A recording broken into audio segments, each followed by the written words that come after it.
Hello दोस्तों, नमस्कार। मैं सुनीता तिवारी आपका सुनीता स्टूडियो में स्वागत करती हूँ। तो दोस्तों, आज हम आप लोगों के लिए विशेष उपाय लाए हैं, एकदम सटीक और सरल, कि हर कोई कर सकता है अपने घर में और किसी भी तरह की परेशानी नहीं होगी। तो आप लोगों सबके घर में लक्ष्मी माता और विष्णु भगवान की तस्वीर होगी, और नहीं होगी तो वो तस्वीर लाइए आप लोग, जिसमें लक्ष्मी माता जो है विष्णु भगवान के चरण दबा रहे हैं।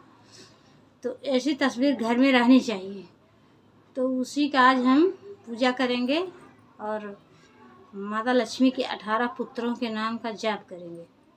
तो पहले हम क्या करेंगे, देखो, विष्णु भगवान लक्ष्मी माता को एक ये लाल आसन पे हमने विराजमान कर दिया है।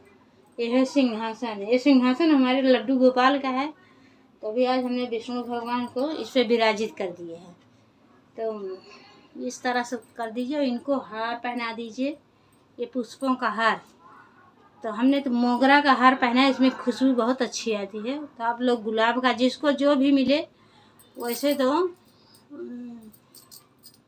लाल गुलाब का हार पहना दो तो अच्छा है, नहीं तो माता लक्ष्मी को कमल के पुष्प प्रिय हैं।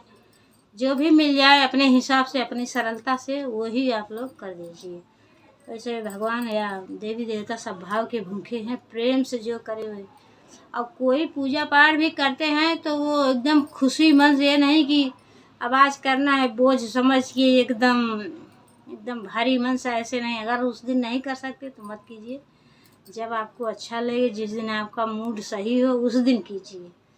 हाँ, लेकिन खास दिन है लक्ष्मी माता का शुक्रवार, और गुरुवार है विष्णु भगवान का। तो हो सके तो आप लोग दोनों दिन कर दीजिए, गुरुवार और शुक्रवार। तो दोनों दिन आप लोग इस तरह से कर सकते हैं। तो अगर और टाइम है तो और किसी भी दिन कर दीजिए। अगर ज़्यादा नहीं कर सकते, एक दिन 2 दिन करना है, तो ये 2 दिन खास है। तो ठीक है दोस्तों, तो उसके लिए आप लोग साफ़ सुथरे लाल या पीले वस्त्र पहन लीजिए। लाल पीले वस्त्र नहीं है आप लोगों के पास, जो है साफ़ सुथरा काला वस्त्र, छोड़ काला तो नहीं पहनना है, तो उसको छोड़ करके साफ़ सुथरे वस्त्र पहन लीजिए। और लक्ष्मी माता को इस तरह से आसन पर बैठा दीजिए जैसे कि हमने विराजमान किया है। तो हमने इनको पुष्पों का हार पहना दिया है, तो इस तरह से पहना के, और देखो हमने माता लक्ष्मी को अब ये देखो गुलाब की पंखुड़ी है, ये गुलाब की पंखुड़ी से माता का इस तरह से आप अभिषेक करेंगे। ऐसे अभिषेक कर दिया, ये है, इसको माता का अभिषेक बोलते हैं। तो हमने माता का अभिषेक कर दिया इस तरह से। और जब कोई पूजा पाठ होता है तो अपने सिर जो है, अपनी साड़ी से, अपने जिससे भी अपना सिर ढक के ही पूजा की जाती है। तो ठीक दोस्तों, अब शुरू करते हैं। तो हम करेंगे माता लक्ष्मी की 18 पुत्रों का नाम जप। तो 18 पुत्रों का नाम जप, लक्ष्मी माता के 18 पुत्रों का नाम जप। तो आप लोग 51 बार, 21 बार, या तुलसी की माला से 108 बार कर सकते हैं, या वैसे ही गिन के कर लीजिए, किसी भी तरह कर लीजिए। और जितना आपकी शक्ति है, जितना आप कर सकते हैं उतना कीजिए।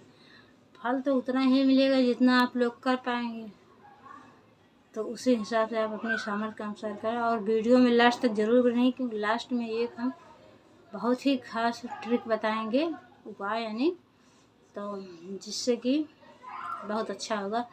तो ठीक है, अब हम शुरू करते हैं माता लक्ष्मी के पुत्रों के नाम का जाप। जय माँ लक्ष्मी। तो शुरू करते हैं।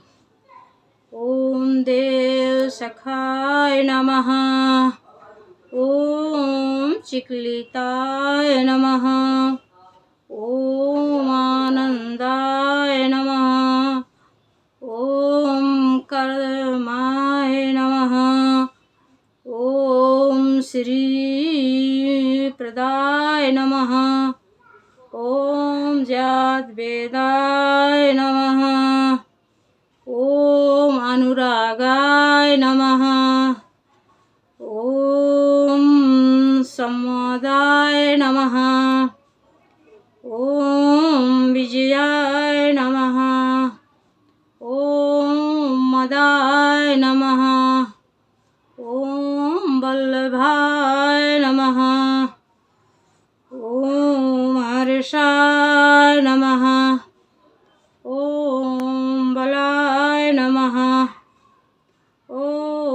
तेजसे नमः।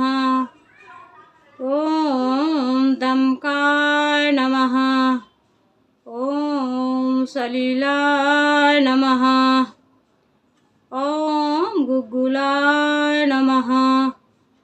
ओम कुरुंटकाय नमः। तो दोस्तों ये है माता लक्ष्मी की 18 पुत्रों के नाम।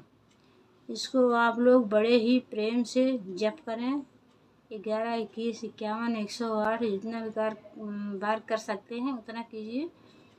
और लास्ट में माता लक्ष्मी को मिठाई का भोग लगाइए, किसी भी तरह की मिठाई का। तो उसका भोग लगा के आप माता लक्ष्मी की आरती कीजिए। आरती तो आती होगी, सबको ही आती होगी, तो आप आरती करें। और हफ्ते में 2 दिन तो ज़रूर करें। अगर और टाइम है आपके पास तो और भी कर सकते हैं। तो दोस्तों आप लोग ये कीजिए और हमें कमेंट ज़रूर करना कि किसको लाभ हुआ और कब हुआ। ठीक दोस्तों, तो धन्यवाद दोस्तों। Thank you for watching.